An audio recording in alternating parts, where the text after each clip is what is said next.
Bonjour, je suis Dr Ablaye Kebedia, je suis spécialiste en épidémiologie, santé publique, santé globale.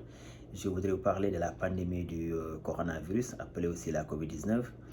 Je vis en Amérique, mais j'ai écrit beaucoup d'articles qui ont été publiés par beaucoup de journaux au Sénégal, mais aussi au Nigeria pour aider dans la sensibilisation.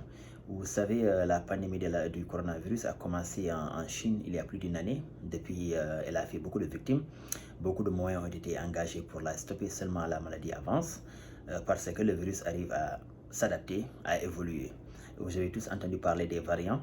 D'abord le variant alpha, qui est le variant anglais, suivi du variant bêta, qui est le variant sud-africain, puis le variant gamma, qui est le variant brésilien, et maintenant c'est autour du variant delta, qui est le plus contagieux de tous. Alors le variant delta, on peut aussi l'appeler le variant indien.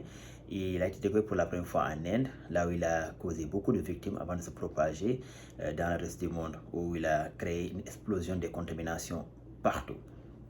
Au Sénégal, on parle de troisième vague, ailleurs en France ou dans d'autres pays, on parle même de quatrième vague. Alors, le variant Delta est beaucoup plus contagieux parce qu'il est déjà 50 fois plus contagieux que le variant Alpha, le variant anglais, qui était lui-même 50 fois plus contagieux que le virus originel.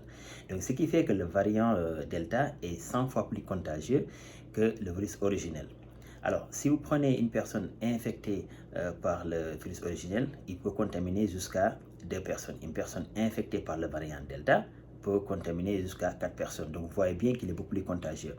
Alors, récemment, dans une étude publiée, des chercheurs chinois ont démontré pourquoi le variant Delta était beaucoup plus contagieux. Ils se sont rendus compte qu'il avait une période d'incubation beaucoup plus courte. La période d'incubation est de 4 jours, comparée à 6 jours pour le virus originel. Et encore pire, ils se sont rendus compte que le variant Delta avait une charge virale 1260 fois supérieure au virus originel. Donc, ce qui fait qu'une personne infectée ou contaminée par le variant Delta peut devenir contagieux avant même l'apparition des premiers symptômes. Donc, vous voyez que tous ces éléments sont alarmants, tous ces signaux sont vraiment alarmants.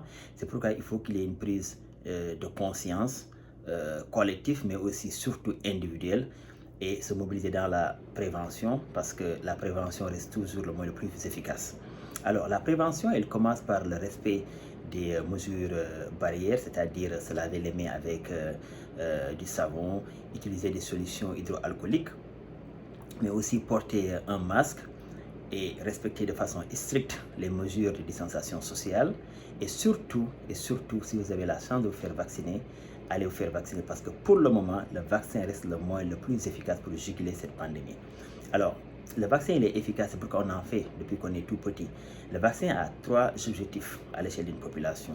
Alors, le premier, c'est de protéger l'individu. Le deuxième, c'est de couper la chaîne de transmission de l'agent pathogène de la maladie. Et le troisième, c'est d'éradiquer la maladie. Et ce troisième objectif est beaucoup plus difficile à atteindre, il faut le reconnaître. Maintenant, quand on revient à l'échelle de l'individu, le vaccin a 2 objectifs. Donc, le premier, c'est de protéger l'individu pour qu'il ne tombe pas malade. Le deuxième, c'est au cas où il tombe malade que le vaccin prévienne une forme grave de la maladie qui conduit aux hospitalisations et encore pire, au décès. Donc, c'est pourquoi le vaccin il est très important. Alors, il y a beaucoup de fausses informations qui courent, qui se tournent en boucle dans les réseaux sociaux. Moi, je vous dis de ne pas les écouter parce que ces informations n'ont aucun fondement scientifique.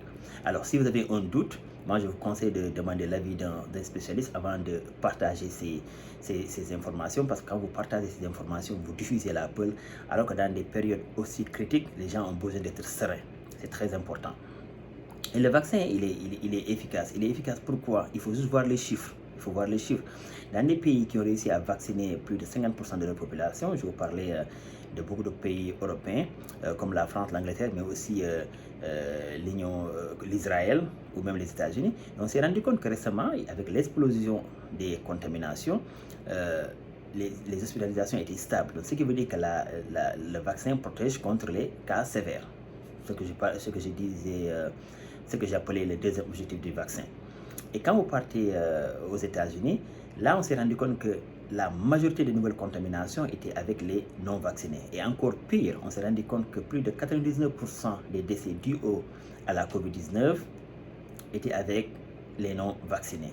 Ce qui a poussé même la directrice de la CDC à dire que du CDC, c'est le Centre de contrôle des maladies américain, à dire que cette pandémie était en train de devenir la pandémie des non-vaccinés.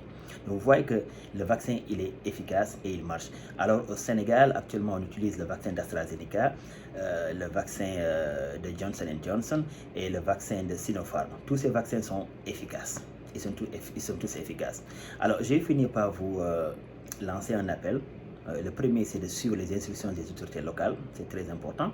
Le deuxième, c'est de vous faire vacciner. Et quand vous faites vacciner, respectez les mesures barrières tant que la pandémie persiste et que la majorité de la population n'est pas vaccinée, parce que tout simplement, quand on est vacciné, on n'est pas sûr à 100% d'être protégé.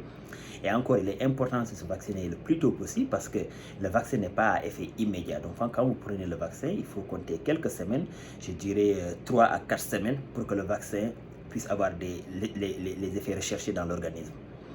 Et le troisième élément, c'est de retenir les enfants à la maison, surtout pendant ces périodes de vacances. Les enfants peuvent être de porteurs sains, c'est-à-dire qu'ils peuvent attraper la maladie sans tomber malade tout en la transmettant à des personnes à qui cette maladie peut être fatale, ou bien ils peuvent même tomber malade mais ils courent moins de risques parce que cette maladie, quand même, les statistiques ont montré qu'elle était beaucoup plus dangereuse avec les personnes âgées, donc ils peuvent attraper la maladie sans courir un grand risque et transmettre cette maladie à leurs parents ou à leurs grands-parents ou à des personnes fragiles autour à qui la maladie peut être fatale.